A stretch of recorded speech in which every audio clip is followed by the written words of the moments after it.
Iron, vitamin D లోపాలు ఉంటే ఏ లక్షణాలు కనిపిస్తాయి?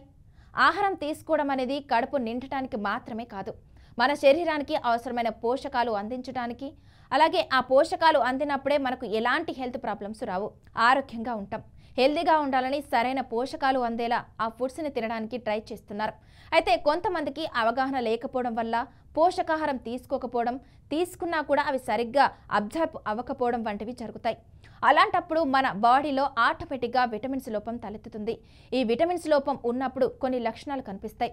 మన శరీరానికి ముఖ్యమైనవి ఐరన్, విటమిన్ డి లోపం, విటమిన్ సి, B12 వంటి ఎన్నో పోషకాలు ఉన్నాయి. ఇవన్నీ కూడా మన బాడీకి అవసరమైన పోషకాలన్నీ అందిస్తాయి. ఎప్పుడైతే ఈ విటమిన్స్ని మనం తక్కువగా తీసుకుంటామో అప్పుడే మన బాడీలో ఆయా విటమిన్స్ లోపాలు తలెత్తుతాయి. ఆ విటమిన్స్ లోపాలని ఎలా అధిగమించాలో తెలుసుకోండి. మెగ్నీషియం కూడా బాడీకి అవసరమైన పోషకం. ఇది బాడీ పనితీరుకి ముఖ్యమైన పోషకం. ఇది ఎప్పుడైతే తగ్గుతుందో అప్పుడు అలసట, ఆకలి తగ్గటం, కండరాల నొప్పులు, గుండె సమస్యలు, మూడ్ స్వింగ్స్ వంటి సమస్యలు కనిపిస్తాయి. కాబట్టి అలాంటి లక్షణాలని ఎప్పుడు కూడా నిర్లక్ష్యం చేయొద్దు, ముందుగానే గుర్తించాలి. దీంతో నిపుణుల్ని కలిస్తే మన సమస్య తీవ్రతని బట్టి డైట్లో మార్పుల దగ్గర నుంచి మెడిసిన్స్ సజెస్ట్ చేస్తారు. విటమిన్ డి లోపం కూడా అస్సలు మంచిది కాదు. దీనివల్ల ఎముకల్లో నొప్పి వస్తుంది, మూడ్ స్వింగ్స్, మానసిక సమస్యలు తగ్గుతాయి, జుట్టు సమస్యలు కూడా వస్తాయి. విటమిన్ డి అనేది మన బాడీకి చాలా అవసరమైన పోషకం. ఎప్పుడైతే విటమిన్ డి లోపం ఉంటుందో అప్పుడు మనకి ఆటోమేటిక్గా లక్షణాలు కనిపిస్తాయి. కాబట్టి ముందుగానే గుర్తించాలి. లేదంటే సమస్య పెరిగి పిల్లల్లో రికెట్స్, ఆస్టియోమాలసియా వంటి సమస్యలు వస్తాయి. దీంతో పాటు అలసట, కండరాల నొప్పులు, ఎముకల నొప్పుల వంటి సమస్యలు వస్తాయి. ఐరన్ లోపం ఉంటే రక్తహీనత ఉన్నట్లే. దీనివల్ల ముందుగా కనిపించే లక్షణం జుట్టు రాలడం, శ్వాస సమస్యలు, ఊరికే అలసిపోవడం వంటివి ఉంటాయి. మన బాడీలో సరిపడా ఐరన్ లేకపోతే ఆక్సిజన్ సరఫరా అనేది రక్తనాళాల్లో తగ్గుతుంది.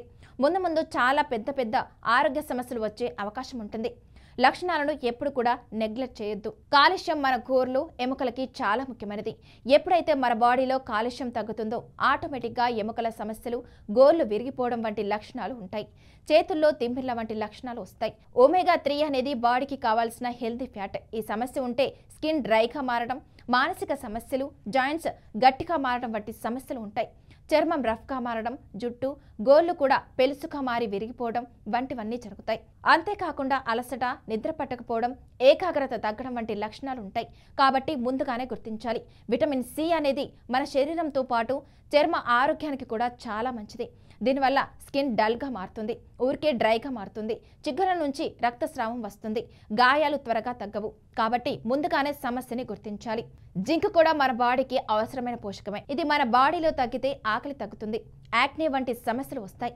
వీటితో పాటు ఏమైనా గాయాలు అయితే ఆలస్యంగా తగ్గుతాయి. మనం వాసన, టేస్ట్ చూడడంలో ఇబ్బంది పడతాం. కొన్నిసార్లు ఇది మనకి జలుబు ఎక్కువగా ఉన్నప్పుడు కూడా ఈ లక్షణాలు ఉంటాయి. కానీ జింక్ లోపం కారణంగా ఈ లక్షణాలు ఉన్నట్లుగా గుర్తించాలి. మన కడుపు నిండుగా ఉండాలన్నా, తిన్న ఆహారం సరిగ్గా జీర్ణం అవ్వాలన్నా కూడా ఫైబర్ ఎంత ముఖ్యమో ప్రత్యేకంగా చెప్పాల్సిన పని లేదు. ఫైబర్ కాకుండా మనం ఇతర ఫుడ్స్ ఎక్కువగా తీసుకుంటే ఊరికే ఆకలి అవ్వడం, క్రేవింగ్స్ పెరగడం వంటి లక్షణాలు ఉంటాయి. కాబట్టి అలా కాకుండా ఉండేందుకు ఫైబర్ ఎక్కువగా తీసుకోండి.